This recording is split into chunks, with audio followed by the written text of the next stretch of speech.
wait, stop the bus. Typhlosion? My dog?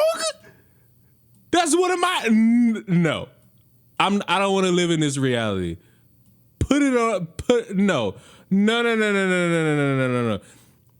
Theme, the relationship between humans and Pokemon, human-like ways of thinking. Long ago, when the boundary between Pokemon and humans was unclear, there was a village somewhere. One day, a girl from that village went into the mountains to gather firewood. She found well-dried dead wood deep in the forest, so she kept going further in. Before she realized it, the sun was setting, and she had lost her way. Around her, there were droppings from a Typhlosion, which made the girl anxious. Just then, a man appeared from the other side of the forest. His face didn't resemble anyone from the village, but he was very handsome. The man said, "You must be lost, right? I know the way down the mountain, but with your pace, it would be midnight before we get there. I'll take you back tomorrow morning, so why don't you rest at my place tonight?" The girl had no choice but to agree to the man's suggestion. The man took her hand and began to walk. As evening fell, they arrived at a large cave. "This is my home. You must be hungry, right? Right here." Saying that, the man went outside the cave. After he left, a red light shone from far away in the mountains, and there was the sound of trees swaying. Before long, the man returned, carrying many... Move this chat off the fucking screen! I'm trying to figure out if Typhlosion is a fucking pedophile. "Eat this, then let's sleep for the night. If you wake up before I do, don't look at my face." The next morning, when the girl woke up, the man was still asleep. She honored their promise and started lying down, waiting. Before long, she fell back asleep. She was awakened by the man's voice. When she looked outside, the sun was already setting. "Today, we'll eat green berries. Wait here." Hold on. Why? I thought she was supposed to be going home. "Eat this, then let's sleep for the night. If you wake up before I do, don't look at my face." The girl expressed her concern that her family would be worried and that she wanted to go home soon. Get the fucking chat off my screen. I am concerned about life at this moment. The same routine continued, with them waking up when the sun had set, the man going out to gather berries, and the two of them eating and sleeping together. Eventually, the girl realized that the man was a Typhlosion. As winter approached, the Typhlosion dug deeper into the cave and said to the girl, "Go and gather wood for firewood. Break off the branches from the higher parts of the tall trees." The girl tried to do as Typhlosion instructed, but the tall trees scared her, so she could only climb the shorter ones. When she brought back some branches, Typhlosion said, "That won't do. If it's not from the higher branches, humans will find us." The snow began to fall, and the two of them lived in the depths of the cave, mostly sleeping.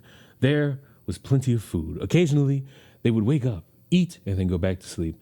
One day, when she awoke, the girl was holding a child.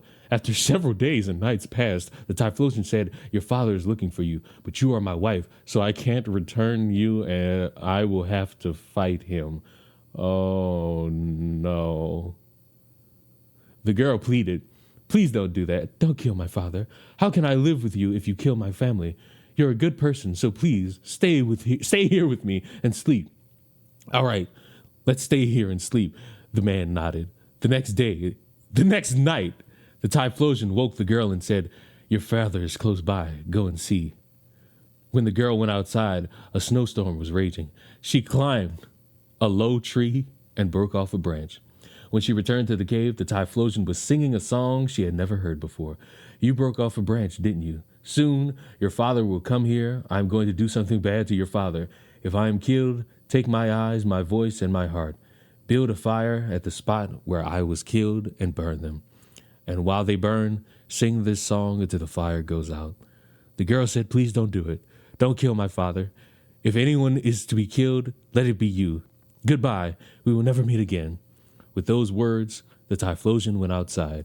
After a while, there was a loud noise, and when the girl looked outside, she saw her father had killed the Typhlosion. She rushed out and said to her father, "Father, you have killed my husband. I have been living with him all this time. He was my husband. Please give me my husband, the Typhlosion's eyes, voice, and heart." The girl built a fire at the place where the Typhlosion had been killed and put his eyes, voice, and heart into the flames. She sang the song the Typhlosion had taught her until the fire burned out. The girl's father built a small hut on the edge of the village for the girl and her child to live in. Eventually, spring arrived. The young men of the village teased and tormented the girl and her child. It became worse over time, and one day they tried to drape a Typhlosion pelt over them. The girl returned home and pleaded with her parents, "Please tell the villagers to stop teasing us. If they put that pelt on us, we will surely become Typhlosion. We are already half Typhlosion as it is." Despite the parents' pleas, the villagers did not listen. In fact, they found it even more amusing and eventually draped the Typhlosion pelt over the girl and her child. At that moment, they howled loudly and vanished into the depths of the forest. The two were never seen again, and so people came to understand Typhlosion are half human beings. What the fuck did I just read? What is this? Why are y'all ruining my shit? How did we go from concept art to Typhlosion fucking humans and making children? I don't like this.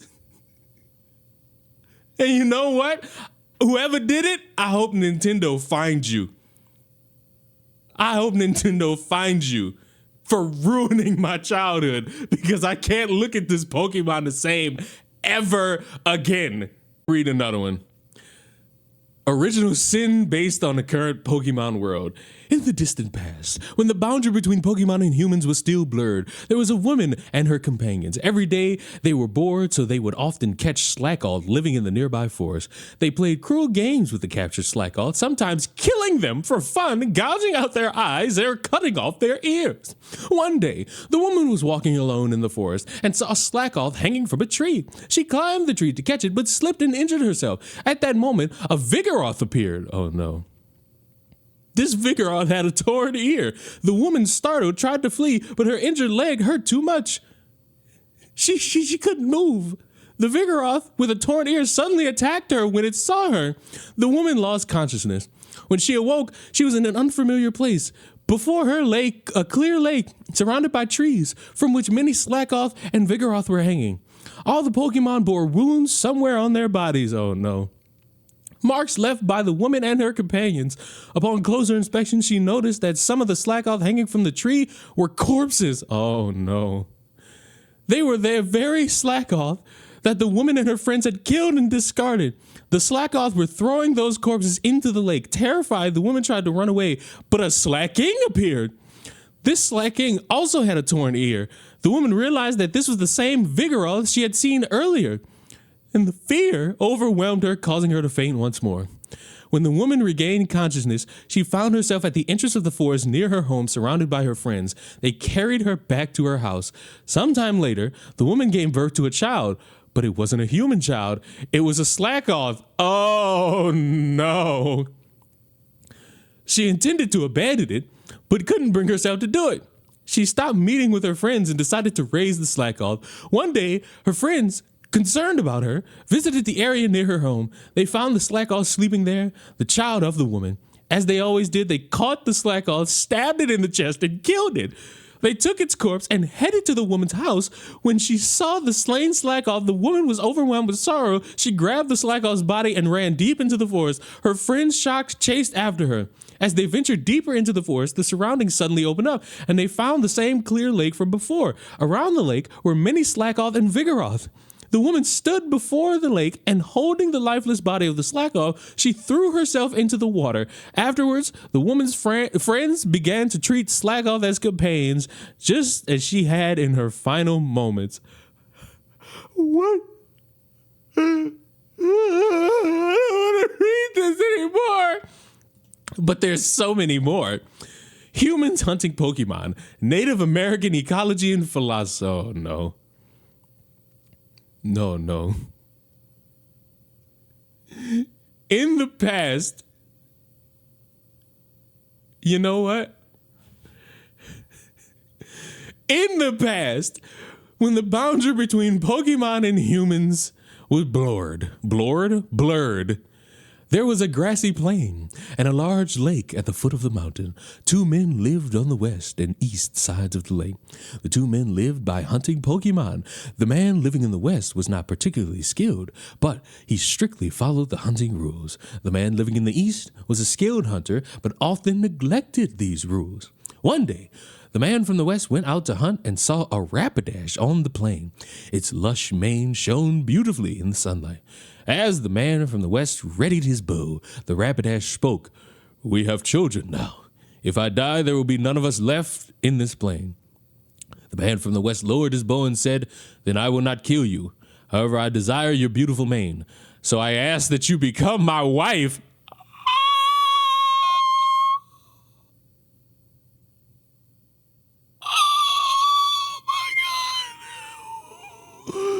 The Rapidash became the wife of the man of the west. After about 2 months, when Ponyta began to appear on the plains, the man from the west was riding on the back of his wife, the Rapidash, running across the plain. Eventually, they reached a place where many Rapidash and Ponyta were resting. The wife said, "They are my husbands."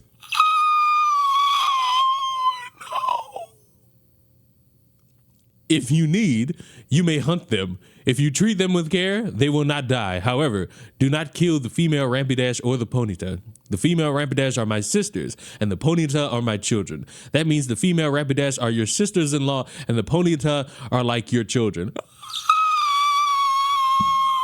What in the My Little Fucking Pony has happened to my franchise?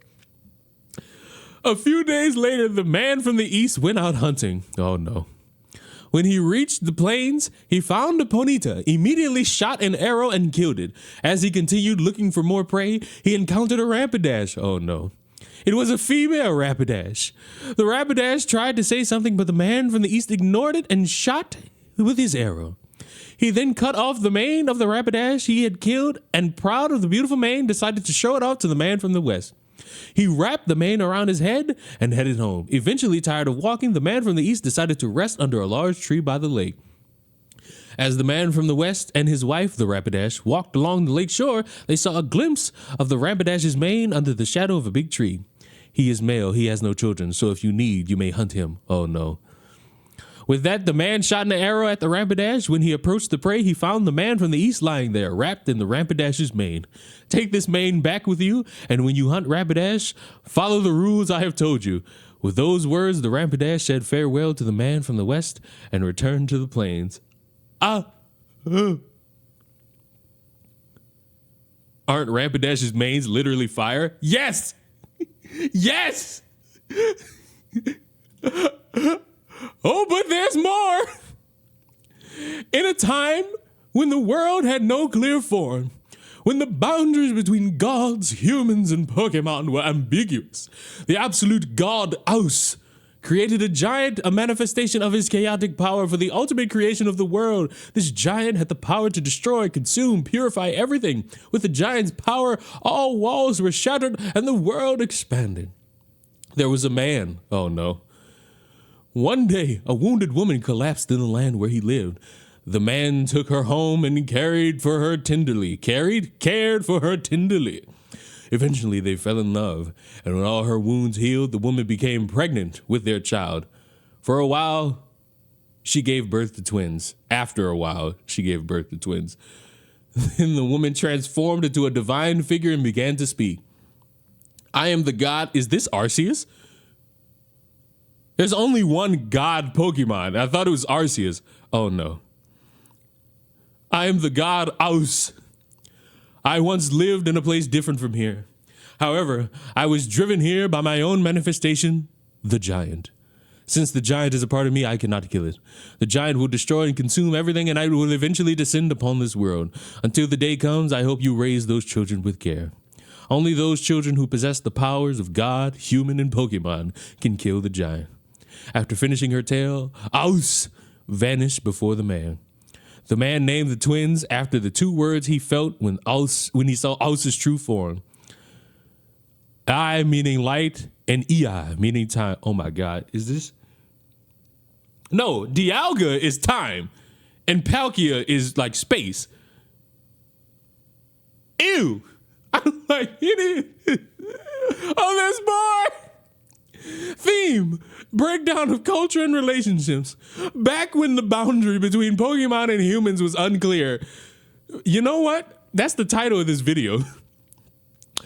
There was a man in the seaside village. One day, as the man was walking along the beach, he found a female Octane. Oh no. Washed up on the beach. The man mated with Octane and threw her into the sea. The next day, he went to the same place and found the same Octane. The man mated with Octane once again and threw her into the sea the same way. A few nights later, the man had a dream. In his dream, Octane said to him, I can't go to you, but I'll deliver you a baby, your baby and mine. The next morning, the man went to the beach where he met Octane. There he found a boy. The man took the child home and raised him. I can't play Pokemon no more. I can't. My childhood is ruined. You hear me? Ruined. I can't ever play this game. I can't play any of these games again. My childhood is fucking fried. This is the last one, and I think this is the Octillery one everybody was telling me about.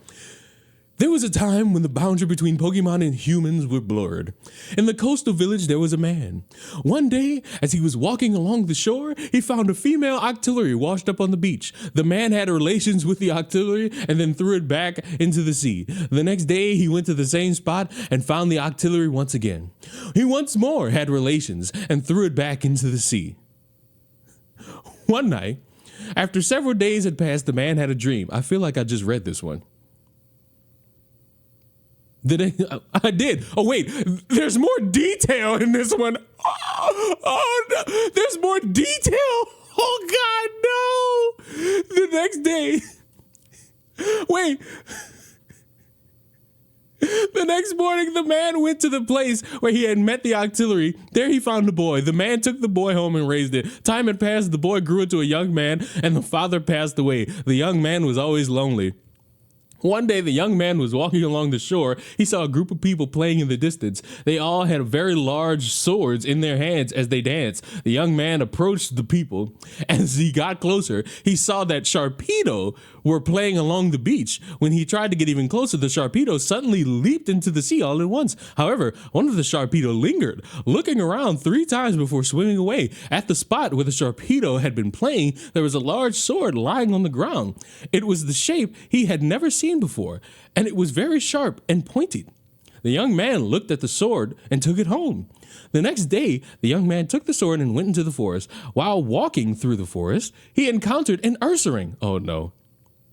He tried slashing at the Ursaring's mouth with the sword, and the mouth was easily severed. Next, he stabbed the Ursaring's eyes, and they were easily pierced. Finally, the young man thrust the sword into Ursaring's chest, and the Ursaring died effortlessly. That day, the young man killed 30 Ursaring. After that, he always carried the sword with him, playing by injuring the Pokemon he encountered or cutting off parts of their bodies. One autumn, while the young man was searching for firewood, he lost his way. After walking for a while, he stumbled upon an Ursaring's den. Inside, there was an elderly Ursaring lying down. The elderly Ursaring looked at the young man and said, "Come inside." Oh no. The young man hesitated, but as it was getting dark outside, he entered the den. Before long, people began to enter the den, one after another, filling the room completely. Looking closer, he saw all the people had scared faces, and some were missing their eyes. Oh no. They were chatting among themselves, but the young man ignored them and fell asleep. At one point, he woke up to find the elderly Ursaring lying beside him. Oh no. He fell asleep again. When he awoke, there were many people around talking about something. Again, the young man ignored them and went back to sleep. When spring arrived, the elderly Ursaring spoke. "Do you want to go home? Then I shall send you home. When you return, a Wailord will soon be found near the village. Go there. We will send the man. You must leave the sword behind and bring a witness." Why did you do such things? Cutting the faces and slicing off noses. The elderly Ursaring escorted the young man back to the village.